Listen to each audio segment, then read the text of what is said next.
Hello.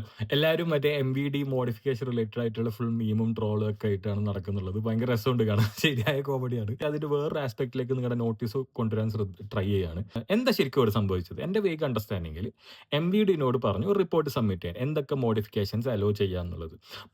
MVD നാട്ടിലുള്ള നിയമം അനുസരിച്ച് ആസ് പെർ റൂൾ ഇന്ന മോഡിഫിക്കേഷൻസ് അലോഡ് ആണെന്നുള്ള രീതിയിൽ സബ്മിറ്റ് ചെയ്തിട്ടുണ്ടാവണം. എപ്പോഴാണ് സബ്മിറ്റ് ചെയ്തതെന്ന് അറിയില്ല. പക്ഷേ ഇന്ന് രാവിലെ നാട്ടിൽ 9 മണി ആകുമ്പോഴേക്ക് എല്ലാ നാട്ടിലുള്ള സകല വാട്സപ്പ് ഗ്രൂപ്പുകളിലേക്കും ഒരു മനോരമന്റെ റിപ്പോർട്ട് ഫോർവേഡ് ചെയ്യപ്പെട്ടിട്ടുണ്ട്. എങ്ങനെ?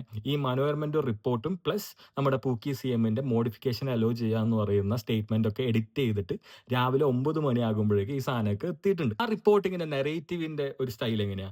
അതായത് എന്തോ ഭീകരമായ മാറ്റം കൊണ്ടുവന്നു, 18 പുതിയ മാറ്റങ്ങൾ കൊണ്ടുവന്നു എന്നൊക്കെ രീതിയിലാണ് ആ റിപ്പോർട്ട്. അതിന്റെ ഇപ്പൊ ഒരു 2.5 മിനിറ്റ് റിപ്പോർട്ടാണെങ്കിൽ അതിന്റെ ഒരു 2.25 മിനിറ്റ് നമുക്ക് അങ്ങനെ പുതിയ മാറ്റം വന്നു എന്നുള്ളതാണ് അതിന്റെ ഒരു പ്ലാറ്റ്ഫോം.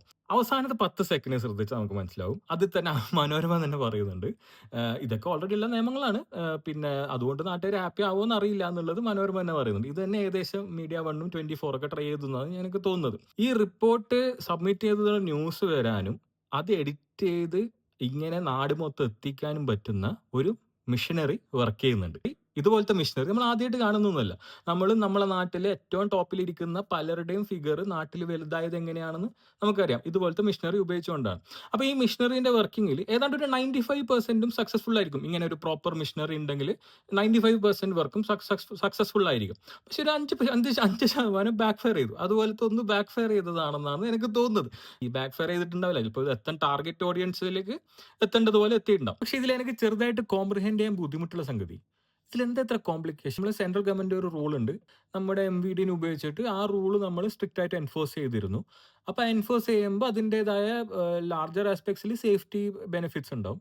പിന്നെ നമുക്ക് അതിൽ നിന്നൊരു റവന്യൂ ഉണ്ടാവും. അപ്പൊ അതാണ് ഇത്രയും കാലം സംഭവിച്ചുകൊണ്ടിരുന്നത്. പക്ഷെ ഇപ്പൊ നിങ്ങൾക്ക് പോപ്പുലർ ആവാൻ വേണ്ടിയിട്ട് ഈ മോഡിഫിക്കേഷൻ അലോ ചെയ്യാനാണെങ്കിൽ റൂളൊക്കെ അവിടെ നിൽക്കട്ടെ, പക്ഷെ എംവിഡിനോട് ഇത് എൻഫോഴ്സ് ചെയ്യണ്ടെന്ന് പറഞ്ഞാൽ പോരെ? എന്താ ബുദ്ധിമുട്ട് നിങ്ങൾക്ക് മനസ്സിലാവുന്നില്ല. സേഫ്റ്റി ഇപ്പൊ നമ്മുടെ നാട്ടിൽ അത്ര വലിയ വിഷയങ്ങളൊന്നും അല്ല. നമ്മൾ അത്ര അങ്ങനെ മൈൻഡാക്കുന്ന വിഷയമല്ല. പിന്നെ റവന്യൂ ഡ്രോപ്പ്. കാരണം അതും ഒരു വിഷയമുണ്ടല്ലോ. കാരണം ഇത് സപ്പോർട്ട് ചെയ്യുന്ന പലരും വിചാരിക്കുന്നത് നമ്മുടെ നാട്ടിലെ റവന്യൂ എന്ന് പറയുന്നത് മദ്യവും ലോട്ടറി വിറ്റിട്ടും മാത്രമാണെന്നാണ്. അതൊരു പ്രശ്നമായിട്ട് എനിക്ക് തോന്നുന്നില്ല. അപ്പൊ ഇത് ഇങ്ങനെ ചെയ്താൽ പോരെ? അതാണ് എന്റെ ഡൗട്ട്.